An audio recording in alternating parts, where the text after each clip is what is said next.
All women are different, but they are all women. This video is androcentric from a men's point of view and is presented as opinion, commentary, and debate. Expressing opinions is not violence.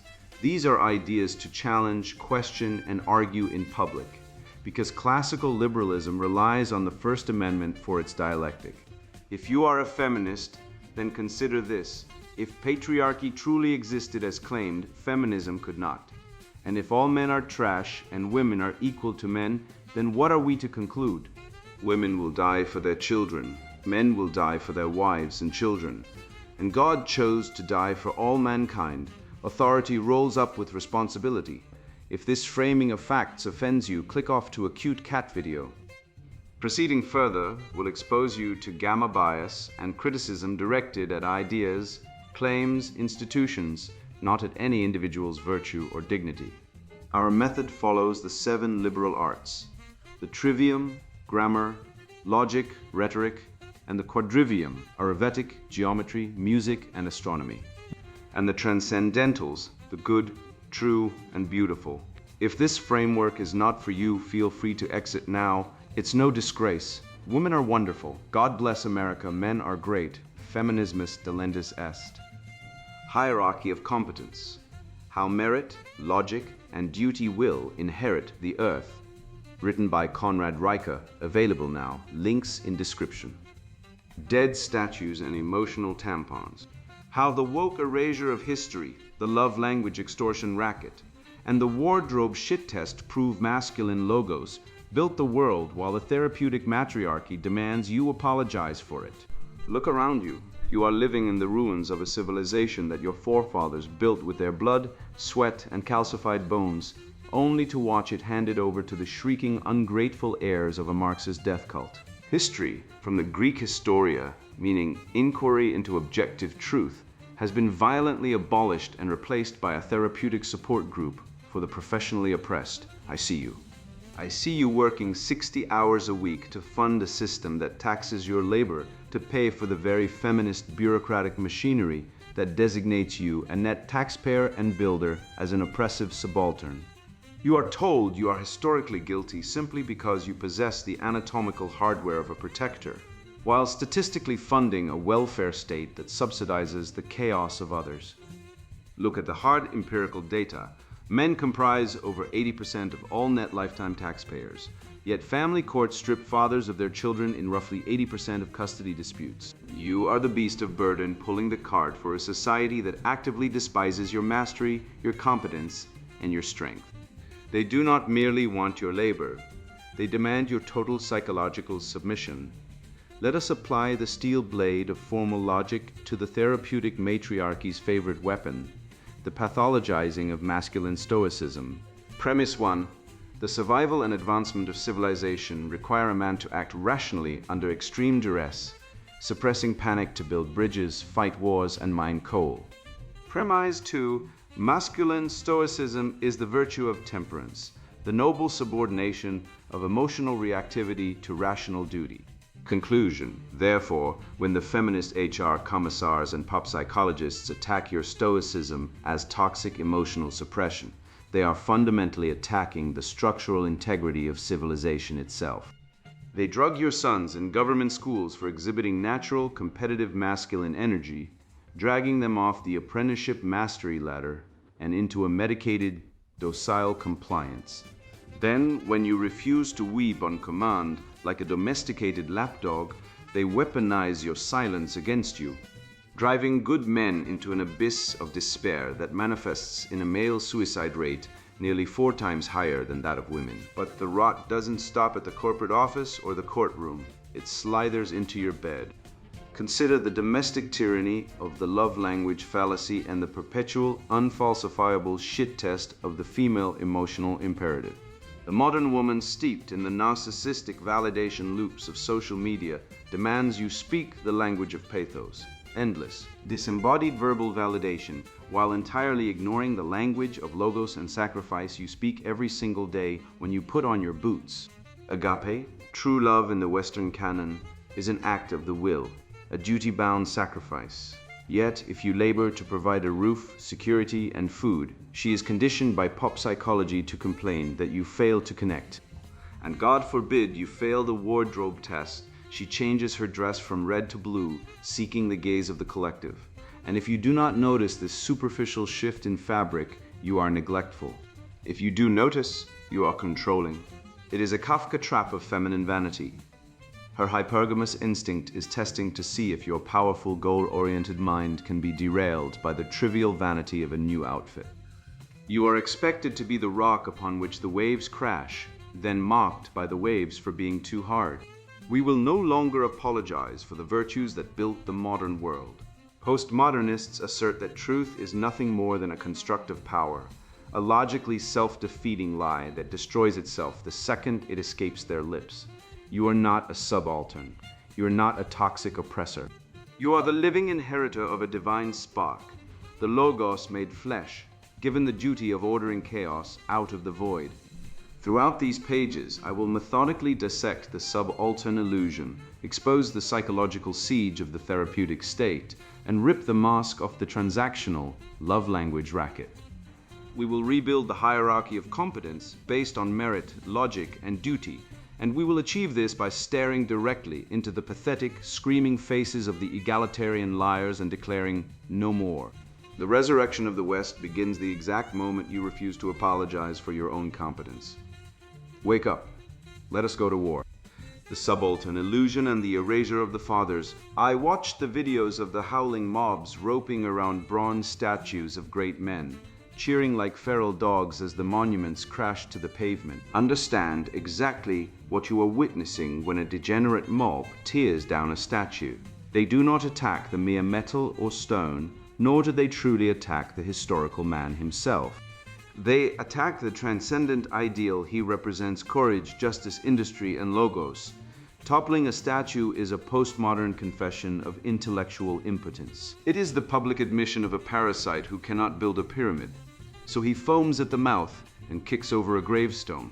It is the violent tantrum of the uninitiated, terrified of the realized masculine spirit that forged the very streets they deface. They must erase the fathers because the existence of greatness is a standing rebuke to their own voluntary squalor.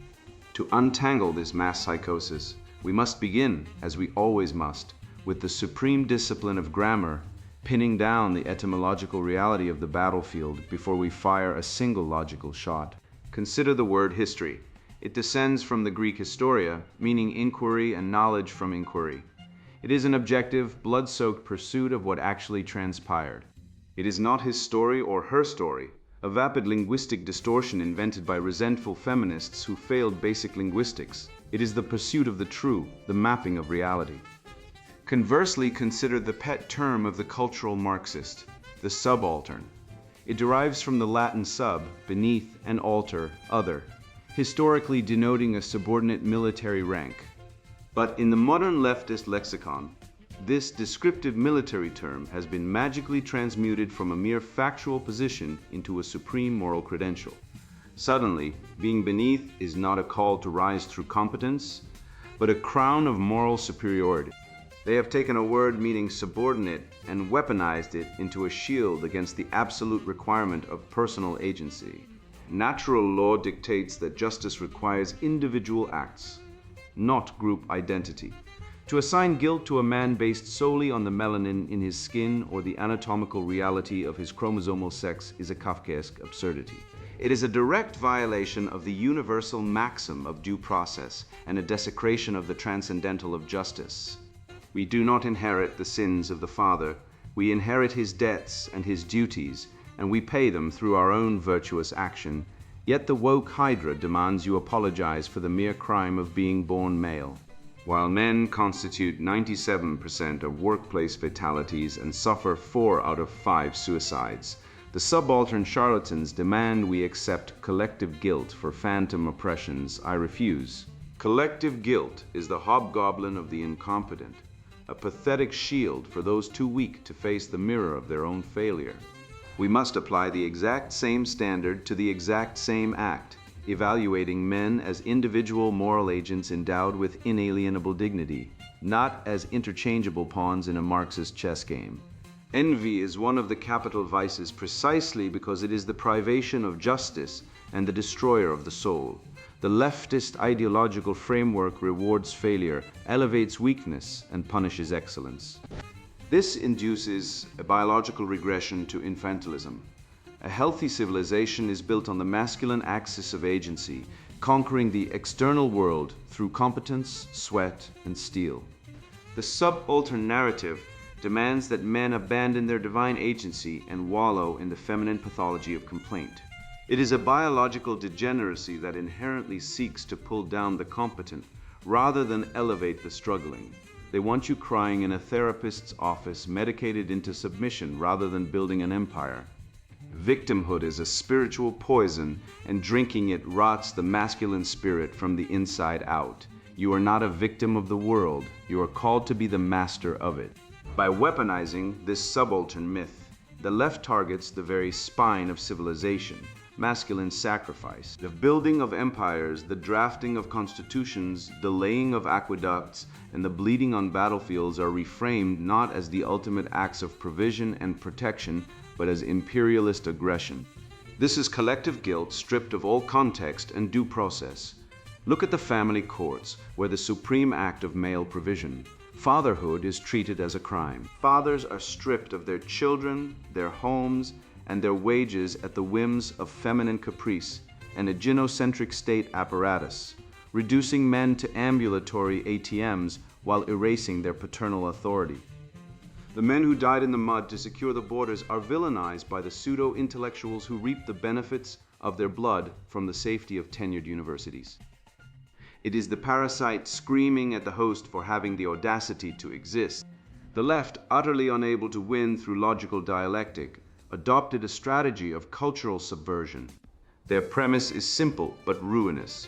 If you cannot defeat the sovereign logic of Western civilization in open debate, you must redefine civilization itself as a grand conspiracy of oppression. This is the genesis of the subaltern weaponization, a deliberate scheme to dismantle the competency hierarchy. If you cannot pass the math test, you declare math racist. If you cannot lift the weight, you declare gravity a patriarchal construct. They could not match the logos of the West, so they retreated into the shadows to rewrite the definitions, hoping to collapse the civilization from within by rotting its foundational language. Let us apply the blade of formal logic to their throat. Consider the left's foundational claim regarding truth. Premise 1. All claims to objective truth are merely masks for power. Premise 2. The postmodernist claim that truth is a construct, is itself a claim to objective truth. Conclusion. Therefore, the postmodernist claim self-destructs upon utterance, revealing itself not as truth, but as a transparent, envious grasp for power. It is logically bankrupt. They saw off the branch they sit on, screaming at the tree for oppressing them as they plummet to the ground. This is the inescapable trap of the relativist. By declaring all truth subjective, they demand you accept their subjective truth as absolute. It is the intellectual equivalent of a toddler holding his breath until he turns blue, and it must be treated with the same dismissive scorn. Postmodernist historiography does not inquire into the past. It projects its pathological envy onto the past. By reducing the glorious, bloody, and magnificent sweep of Western triumph to a mere narrative of power, the left commits epistemological treason. They assert that reality is socially constructed, thereby making room for their own tyrannical constructions. They cannot tolerate the objective reality that men built the modern world, so they rewrite the dictionaries and the history books to soothe their narcissistic rage. They unmake history to unmake the man, hoping to leave nothing but a compliant androgynous consumer with no past, no loyalty, and no spine. To abolish history is to sever a man from his ancestors, rendering him an atomized, easily controlled serf. The antidote to the subaltern illusion is a ruthless return to the trivium. We must use grammar to correctly define our glorious heritage, logic to smash the contradictory claims of the Marxist liars, and rhetoric to ignite the living spirit of the West in the hearts of men who have been told they have no right to be proud. You are the inheritor of a divine logos, the son of a lineage of builders, warriors, and kings. Reclaim the language, defend the truth. and let the righteous anger of the awakened man serve as the hammer that shatters the false idols of this modern Babylon. I have shown you the historical battlefield, where the envy-driven left topples the monuments of great men because they lack the capacity to build their own. But this Marxist pathology does not confine its rot to the public square. It metastasizes into the daily institutions constructed by those very men.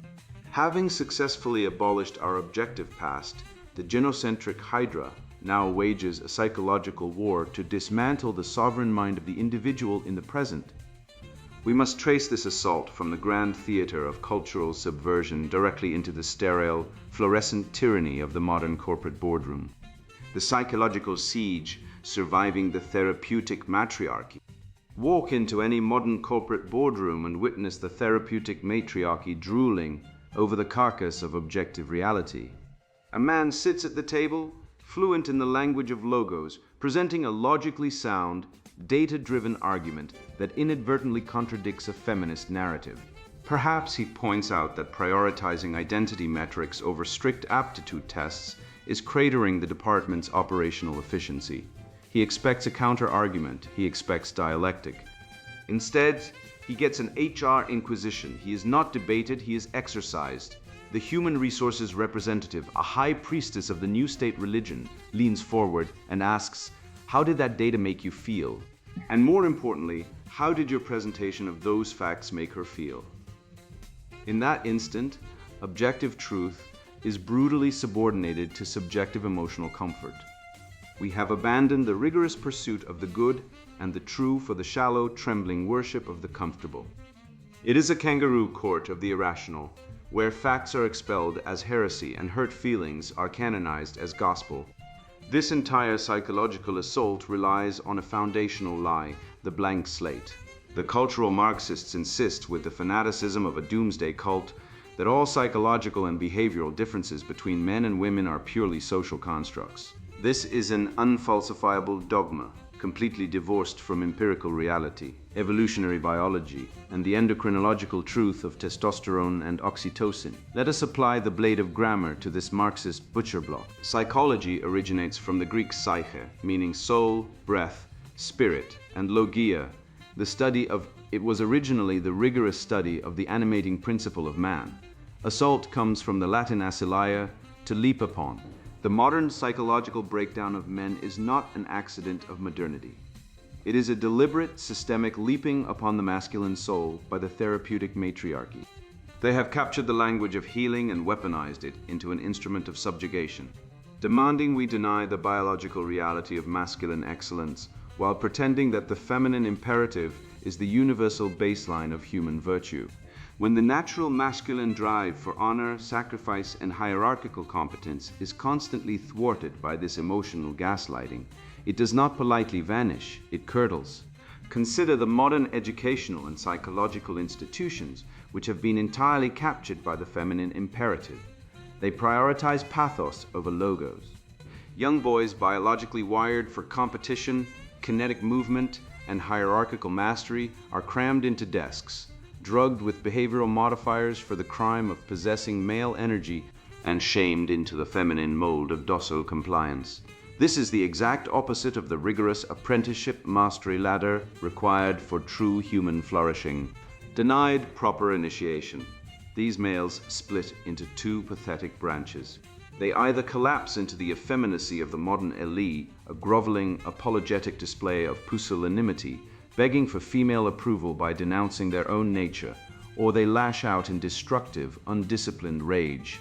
Both outcomes serve the leftist agenda perfectly, justifying more state control, more therapeutic intervention, and the further subjugation of the masculine spirit. Consider the relentless genocentric gaslight of our era. Masculine stoicism, the noble ancient subordination of emotional reactivity to rational duty, is pathologized as toxic. A man's rational compartmentalization, his ability to lock away terror, to fix a broken engine or defend a perimeter, is framed as unhealthy emotional suppression. This is a profound evil, a direct assault on the cardinal virtue of temperance. Let us dissect their pathology with the blade of a syllogism. Premise 1. Civilizational survival and advancement require the ability to act rationally under conditions of extreme stress and danger. Premise 2. Masculine stoicism is the biological and habitual discipline that allows a man to suppress panic and act logically in a crisis. Conclusion, therefore, attacking and undermining masculine stoicism is a direct attack on civilizational survival itself. It is a mathematical certainty. The woke commissars do not want you to be stoic, because a stoic man cannot be manipulated by the weaponized tears of the mob. Ultimately, the therapeutic matriarchy survives by inducing a state of perpetual apology in men. We are told we are inherently flawed, dangerous, and oppressive. We are beaten over the head with fake wage gaps and manufactured statistical disparities, programmed to accept a blood libel simply for possessing a Y chromosome. This is an inversion of the highest cosmological truths. It is a demonic superstition. To accept the feminist framing of original male sin is to surrender your soul to a lie. The defense against this psychological siege is the intentional cultivation of an internal standard of honor. You must build a fortress of competence. A man who knows his trade, masters his physical discipline, and grounds his soul in the transcendent true and good is completely immune to the hysterics of the woke mob. Detach your self-worth from the emotional reactions of women and the Marxist commissars. Stop apologizing for your nature. Reclaim your logos, stand in your authority, and let the matriarchy drown in the wake of your unapologetic excellence. The weapons of this psychological siege are not limited to the corporate tribunal or the university lecture hall.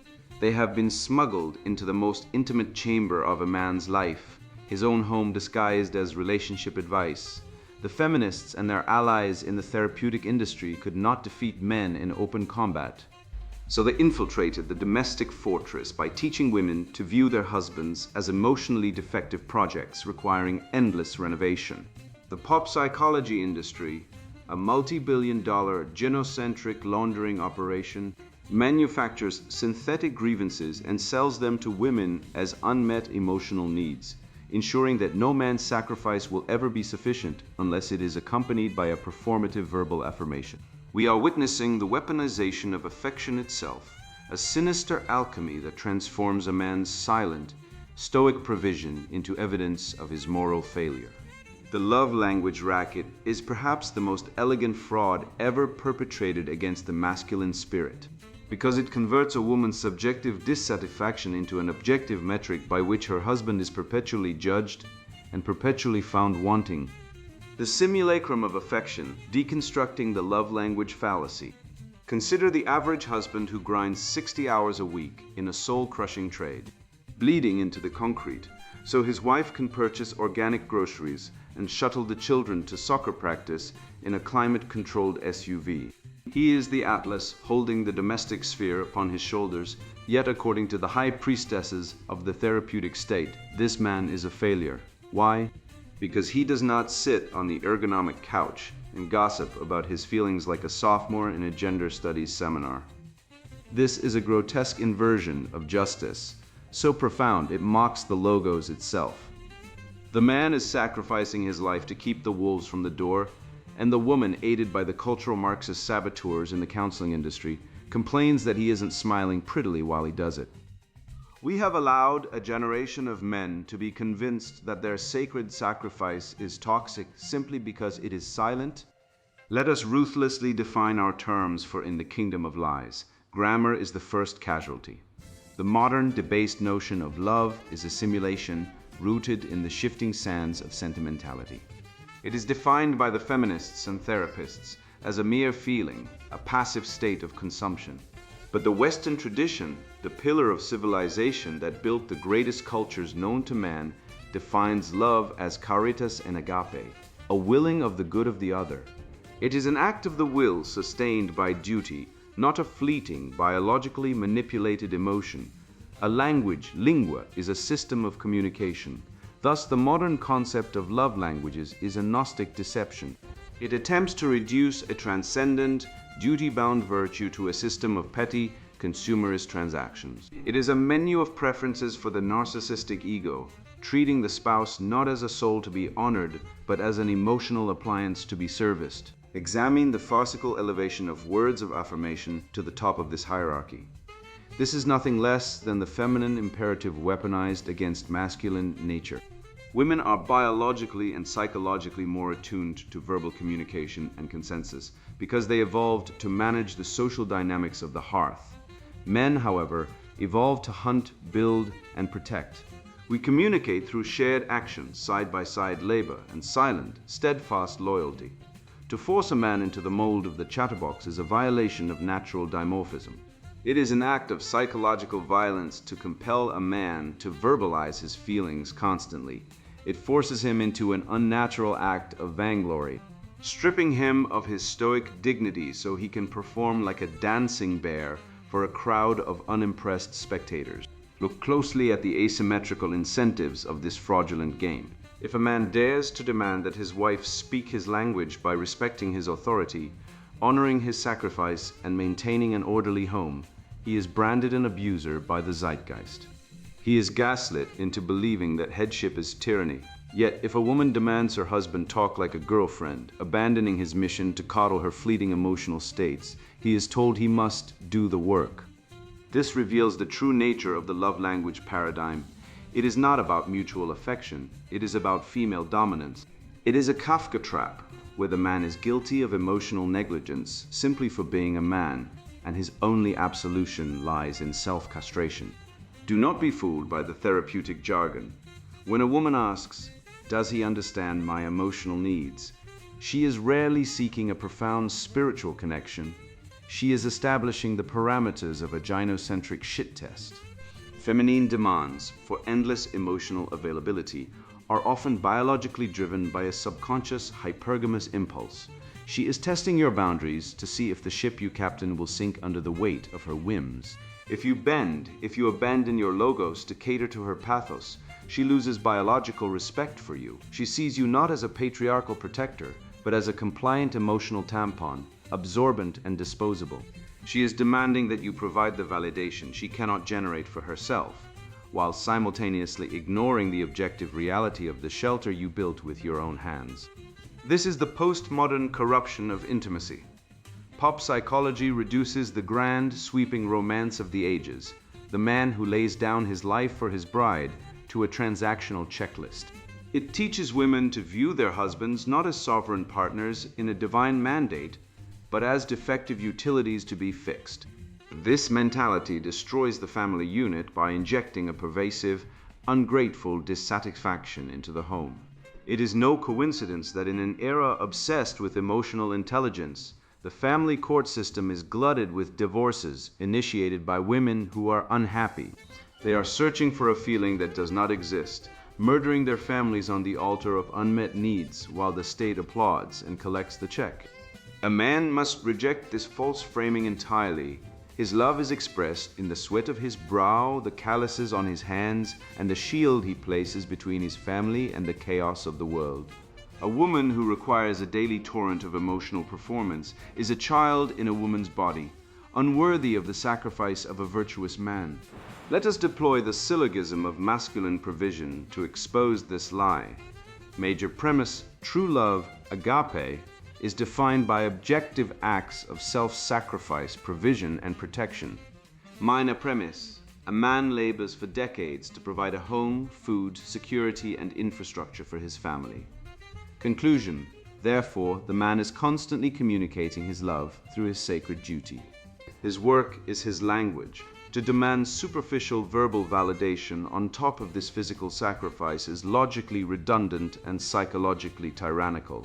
Reject the simulacrum. Your competence is your vow. Every man recognizes this ritual because I have witnessed its variations played out in 1,000 households.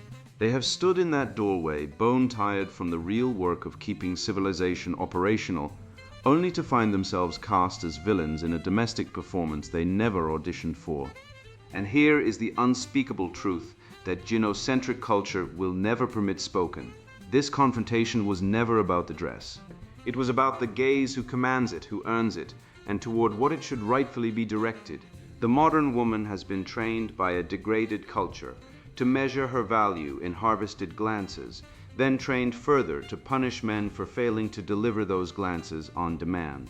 She has transformed herself into a spectacle and conscripted her husband as the unwilling witness. I will now demonstrate what the masculine gaze actually perceives and how feminine vanity has perverted perception itself into an instrument of emotional tyranny. The aesthetic gaze, vanity, disguise, and the masculine perception of reality. A man comes home from 12 hours of legitimate labor, his hands calloused, his mind sharp, his body running on the residual fumes of competence and obligation. He has spent his day solving problems that actually exist, fixing supply chain failures, reconciling budgets, building infrastructure, defending clients, maintaining the mechanical scaffolding that prevents civilization from collapsing into mud. He opens his door, and instead of the domestic sanctuary his grandfathers rightfully expected, a fortress of order against the chaos of the external world, he walks into a cosmetics manufacturing facility. His wife stands there, angled toward the hallway mirror, her face painted with the desperate precision of a Renaissance fresco, her body wrapped in some new garment she purchased specifically, so that he would notice she purchased a new garment. She turns, she waits, he sets down his keys and asks what is for dinner. The temperature drops to absolute zero. She does not speak to him for 3 days. He apologizes, though he knows not for what. This is not a marriage, this is a psychological operation. Let us define our terms with the merciless precision the English language demands, before the sophists hollow them out completely. The word aesthetic descends from the Greek aesthetikos, meaning perceptive by feeling or sensation, and relates directly to the transcendental of beauty, that radiant harmony of form and function that has driven Western man to carve David from flawed marble and build Chartres Cathedral from nothing but stone geometry. And faith. Vanity arrives from the Latin vanitas, emptiness, falsehood, futility, the breath of nothing. It is the worship of appearance divorced from substance, the love of the reflection rather than the thing reflected. When a modern woman demands that a man notice her new dress, she is not requesting appreciation of beauty. She is demanding participation in her vanity. These are opposite operations. Beauty elevates the observer toward the divine. Vanity drags the observer into the void. Conflating the two is not merely an intellectual error. It is a deliberate semantic weapon designed to make men feel guilt for failing to worship false idols. The evolutionary biology underlying this manipulation is neither mysterious nor flattering. Research published in the Journal of Personality and Social Psychology demonstrates that women's clothing choices become significantly more provocative during the fertile window of their ovulatory cycle, not for their established partners, but for the sexual marketplace at large. This is not conscious treachery. It is ancient primate software running in the background. But here is the red pill that modern gynocentric culture forbids you from swallowing. When a woman in a committed relationship suddenly alters her appearance dramatically, new hairstyle, new wardrobe, new sexual aggression, this correlates empirically with ovulatory cycle shifts designed by millions of years of natural selection to attract novel genetic material. She is not feeling pretty. Her body is broadcasting availability to competing males. When she demands her partner notice and validate this display, she is forcing him to provide domestic cover for her reproductive window shopping. The man who fails to praise the new haircut is not insensitive. His pattern recognition system is functioning correctly. Something has changed, and that something smells like estrus. Consider the structure of the manipulation. She presents a demand that is structurally unfalsifiable. No quantity of reassurance will satisfy it because the insecurity driving it is not responsive to external input. It is a privation of internal virtue, an emptiness that no compliment can fill. This is why she can receive 900 likes from strangers on her carefully curated social media photograph and still feel existential rage when her husband fails to comment on her eyebrows. The digital dopamine provides a temporary chemical fix, but the underlying void remains. The void is spiritual. It cannot be filled by pixels. It can only be filled by the hard, unglamorous work of character formation. The very work modern feminism explicitly denies women must do, because feminism itself is a psychological operation designed to replace virtue with victimhood and self-improvement with state-mandated validation. Every hour a man spends managing his woman's emotional instability is an hour stolen from the serious business of building, protecting, and creating. This is not accidental. This is the design. The wardrobe test is a classic double-bind, what the old philosophers called a false dilemma, and recognizing it is the first step toward immunizing yourself against it. She changes her appearance. If you notice and comment, you are accused of superficiality, of valuing her only for her looks, of the male gaze that feminist theory has declared inherently oppressive. If you fail to notice, you are accused of neglect, of taking her for granted, of being emotionally absent, of the very insensitivity that proves you do not deserve her.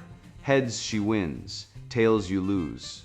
This is not a test of your love. It is a test of your civility. The masculine response is not to guess correctly. It is to refuse the game entirely. A man of gravitas does not allow his perception to be weaponized against him. He notices what matters, the behavior of his children, the integrity of his home, the decay of his institutions, the competence of his subordinates, the threats to his sovereignty. To demand that this powerful, teleologically ordered gaze be constantly distracted by the shifting colors of a woman's wardrobe is to demand that he lay down his sword and concern himself with curtains while the barbarians breach the gate. Let us formalize this with the syllogistic clarity that Western civilization perfected and modern academia has desperately tried to bury. Premise 1. The masculine mind is biologically and teleologically optimized for identifying objective threats, structural anomalies, and resource distribution. This is the perceptual architecture that built cities, navigated oceans, and hunted megafauna. Premise 2. A woman altering her superficial garments without changing her objective value, character, or structural reality provides zero relevant data to the masculine telos of provision, protection, and production. Conclusion. Therefore, a man's failure to notice a wardrobe change is not evidence of defective love, but of a correctly functioning perceptual system prioritized for objective reality over subjective vanity. The conclusion follows necessarily from the premises. The logic is iron. The only escape is to deny the premises, and to deny the premises is to deny evolutionary biology, neurological science, and 10,000 years of documented human civilization, which, naturally, is exactly what the feminist establishment does. Postmodern feminism wages total war against beauty because beauty requires objective standards, and objective standards are the mortal enemy of egalitarian delusion. The modern woman uses cosmetics and fashion not to enhance her natural form as a reflection of the divine order, but as a mask to conceal her internal disarray, a painted shell hiding the chaos within. When a man sees through the disguise to the dysfunction underneath, she screams misogyny. But the true hatred of women is not seeing them clearly, it is lying to them. The man who tells a woman she is beautiful when she is cruel is not honoring her. He is enabling her degradation. The man who refuses to validate vanity is not rejecting her. He is demanding she become worthy of genuine admiration. This is the masculine gaze functioning as it should, as an instrument of order, a mirror that reflects not what the viewer wishes to see, but what actually exists. The remedy is total and unapologetic ownership of your perception. A man must reject the feminine framing that he is defective for ignoring trivialities. He must demand that the women in his life pursue the authentic transcendental of beauty, which flows from inner order, modesty, virtue, and competence, rather than the feminist caricature of cosmetic seduction. You are not a validating machine. You are not an emotional support animal with a paycheck. You are a man, and your gaze is a tool given to you by nature and nature's God for the purpose of navigating reality, not managing female insecurity. Anchor yourself to the eternal forms, the good, the true, the beautiful, and let the shifting fashions of a decadent age dissolve like morning fog before the sun of your unyielding comprehension. The woman who cannot tolerate your clarity was never worthy of your attention. You have sat in the classroom of reality long enough. You have seen the ledger of this so-called liberation, and the numbers do not lie. unlike the ideologues who peddle it. Look at the harvest of the matriarchy. Men account for nearly 80% of suicides because we have stripped them of their ancient purpose and called it equity. We tolerate family courts that function as transfer mechanisms for male disposability, where due process goes to die and a father is presumed guilty until proven bankrupt. We abide a non-paternity rate, cuckoldry, to use the honest Anglo-Saxon word, that would bankrupt a civilization, while the state arrests men for offensive tweets but releases violent looters back onto the streets. This is not a society, it is a parasitic organism feeding on the competence of the very men it demonizes. You are not crazy for feeling the bleed, you are just finally awake. Stop apologizing for the bleeding. Stop trying to translate your sweat into the effeminate love languages of a therapy-obsessed culture that views your provision as a right and your silence as a crime. They demand you notice their new dress, while ignoring the cracked foundation of the civilization you maintain. It is a logical absurdity. Your logos is not a disorder, and your stoicism is not a pathology to be medicated by a 25-year-old with a clipboard and a degree in grievance studies. You are the inheritor of the men who mapped the globe, forged the steel, and drafted the Magna Carta. You do not need a permission slip from a pink-haired commissar to be a man. You simply need to remember what you are. This essay is your shield. You now hold the logical proof that their subaltern myths are self-refuting nonsense, and their therapeutic advice is poison. You know that truth is not a social construct, but a hammer. Carry it. Walk out of the therapeutic nursery and back into the arena of competence. Build the family, master the trade, and defend the truth with the ruthlessness of a dialectician and the courage of a lion. You have taken the red pill, not to despair, but to conquer. The lie is dead. The hierarchy of competence is real. Now, go rebuild the world. And now the sponsored book introduction, Hierarchy of Competence, How Merit, Logic, and Duty Will Inherit the Earth. You're exhausted. You feel the deep aching weariness of a man whose spirit has been drained by a world explicitly designed to pacify his innate drive for order, truth, and mastery. Your mind has been hijacked. We live in a dystopia of glowing screens and toxic emotionalism, a gynocentric nursery that demands you apologize for the very competence that built civilization. For decades, the matrix of modernity has relied on a simple, insidious mechanism, harvesting your masculine energy while feeding you a diet of digital dopamine and ideological poison. I know this exhaustion intimately. I have walked through the fire of the X-Park crucible. I have stood in the wreckage of the false self, stripped of the illusions of the provider bait and switch, and forced to navigate the shadow of a state that views husbands and fathers as disposable utilities. That descent into the wreckage was the most brutal, agonizing period of my life, yet it was the only path to reclaiming my sovereignty. The pain of that liminal descent forced an ego death, stripping away the comfortable lies I had absorbed from a culture infected by leftist resentment and feminist inversion. I realized that to survive, I had to stop negotiating with a system designed to destroy me, and instead starve it of its fuel. This book is the strategic manual for that starvation. Hierarchy of Competence, How Merit, Logic, and Duty Will Inherit the Earth is not a gentle self-help guide. It is a philosophical weapon and a biological reset protocol.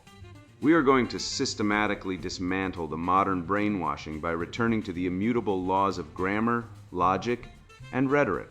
We will fix definitions, trace the etymologies of hijacked words, and expose the contradictory fallacies of the woke hydra. You will learn exactly how to sever the digital umbilical cord and reclaim the cognitive fortress of your own mind. We are going to reclaim the classical Western pursuit of objective truth through the ascetic practices of fasting, strategic rest, and contemplative movement. You will discover why the strategic nap is a radical act of rebellion against the grind of the matrix, and how the walk of the patriarch reorders the chaos of a feminized world.